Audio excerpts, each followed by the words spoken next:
school year begins, the U.S. Surgeon General is issuing a health advisory on parental stress. He says the mental health toll associated with parenting is a serious public health concern. So I want to bring in Dr. Aditi Nerurkar for more on this.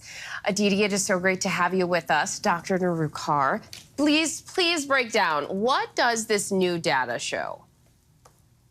Janae, it's such a pleasure to be here. This data is really a snapshot and it paints a bleak picture. Parents are struggling and badly. The top line of this report is that almost 50% of parents, so 48% of parents, are overwhelmingly stressed on most days. 65% of parents note some form of loneliness. That number is higher in single parents, 77%. And about 70% of parents say that it is more difficult now to parent than it was 20 years ago. So this is a real shift, and it shows an unprecedented rise in stress and burnout amongst parents.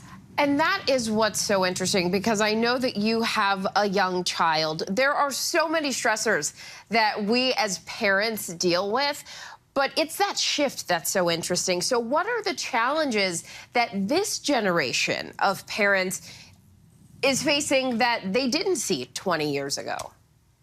So in his advisory, the Surgeon General talks about some new stressors and old stressors. So old stressors are things like financial constraints and time constraints, all of which have become worse, Janae. But specifically, he goes into detail about the new stresses: social media, technology, and parental isolation. These are three of the biggest challenges of our time as parents of young children. It's so interesting when you take a step back and are able to see it just laid out like that. So what are your recommendations that can help parents to mitigate stress? Because I have accepted there's a level of stress that's just associated with having children, right? So how do you just work with it?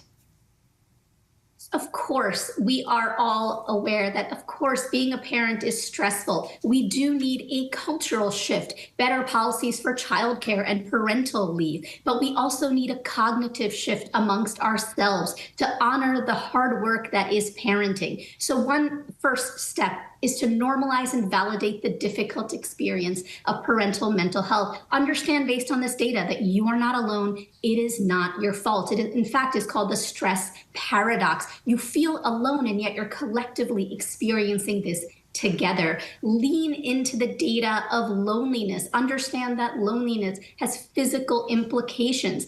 And instead, parents don't have a ton of time, resources, or energy to build community. Instead, think about casual conversations at your grocery store, at the barista, or at the park. These casual conversations, the science has shown, can decrease your sense of loneliness and build community. And finally, think about self-compassion. This is not a soft metric. It has a direct influence on your brain and the stress center in your brain to decrease the voice of the inner critic. Understand that you are doing so much better than you think you are as a parent.